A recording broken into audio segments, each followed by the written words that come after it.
So then, very quick review of an Autel AP200 diagnostics tool on a Land Rover Discovery 3. I bought this off Amazon, it was on a prime deal, £45, I think it's usually 60, and I bought it after getting a couple of error codes after some green laning a few weeks ago.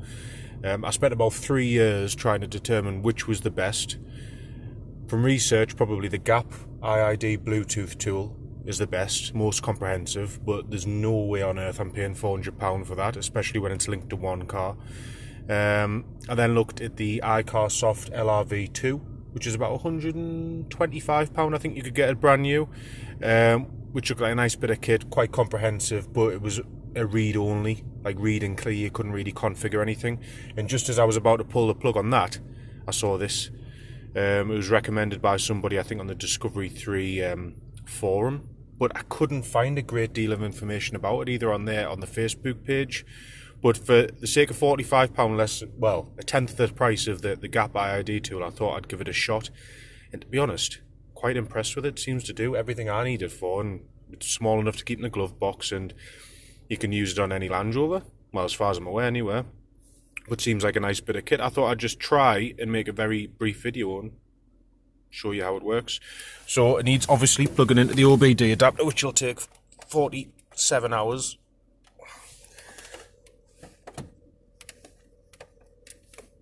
Right, so that's plugged in. You get a little green glow telling you it's got power, and you need to connect using the Autel AP200 app.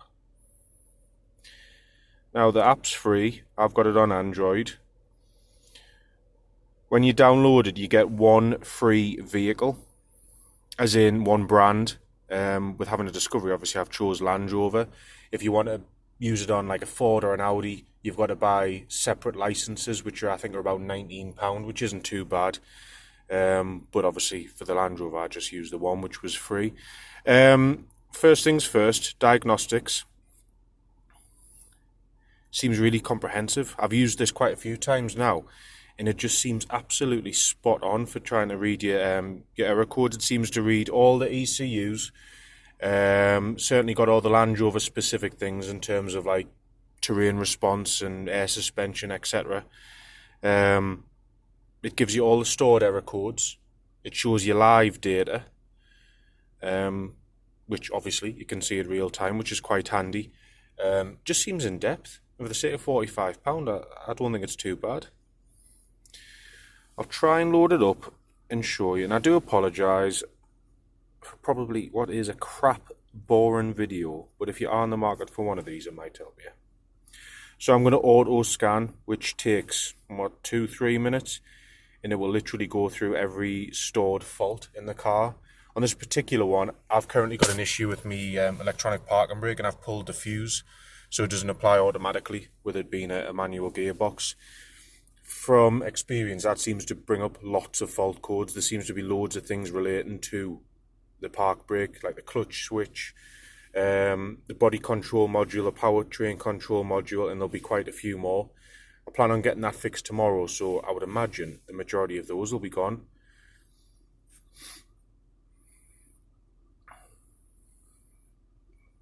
But what seems to be good about this, and kind of, it's obviously much less money than the iCarSoft, but although this can read the codes and clear them, you also get the special functions, which you can reset service lights, you can put the park brake into service mode, you can calibrate the air suspension, which I really didn't expect on something so cheap. I've used it before using Launch Diagnostics. It's a bit fiddly, but it worked. And if this can do it for 45 quid, that's mint.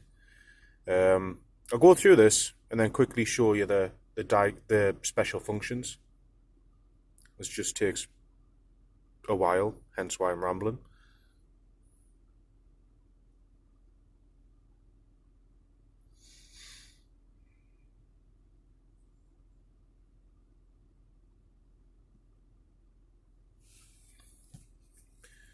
Right, and that's done. So let's just take a look at the powertrain control module. Right, I want to read the codes. No.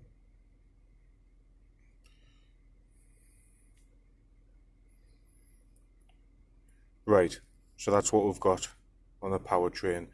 But that makes sense because the EGRs are blanked on this car, so obviously the faults are there. I could reset them as many times as I want, but as far as I'm aware, they'll always come back because the EGR is blanked. The bottom two relate to the park brake module. Once they're fixed, those will go back to normal, so I know that's alright. In terms of live data, let's see what we've got.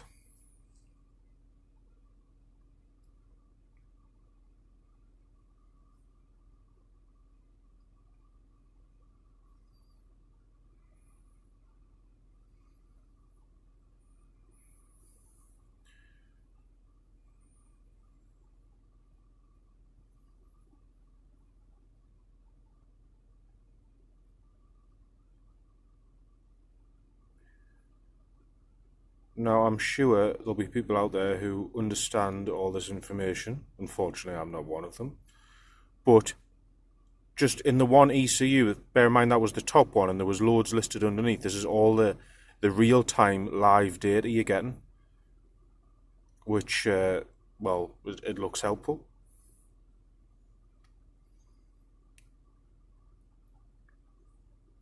Anyway, I could go through them all. I don't intend to because the video would go on forever, but you can see like you've got the terrain response, the air suspension, the fuel burn and heat. I had a fault with that the other day because the fuel level was too low, and the fault was simply wouldn't start because of fuel level. Fuel level is now full, well, not full but topped up, and that's now a pass. So you can clear them. You can read them, you can clear them, and it gives you a little PDF document on the home page of this app, which will show you all the previous faults you've had, which would be good for like sharing on a forum or a Facebook page. But I would imagine what a lot of people would probably be interested in is the special functions. So, service. So there we go. I've clicked on the EPB. You can put that into service mode, which is certainly very helpful and something I'm going to use tomorrow when I try and fix this. You can do a brake bleed, you can reprogram keys, you can calibrate the, I think it's a steering angle, suspension, that's decent. I haven't actually done it because my suspension's fine, but I've looked at the menu and it does appear that you can do a proper calibration of your suspension in terms of heights. You can deflate the bags, you can lock it into tight tolerance mode. There's quite a few options. You can lock your suspension so you can adjust your headlamps. Apparently you can change like the calibration of the tyre size, I assume, so the speedo reads correctly. But there's quite a lot of options there, and they're all, well, they'll all work on this Land Rover. And then it gives you a nice little history. I've just been doing these constantly just to kind of see what's going on. And it saves them all, so that is what, that's today, is it? And that's going to show me all the error codes.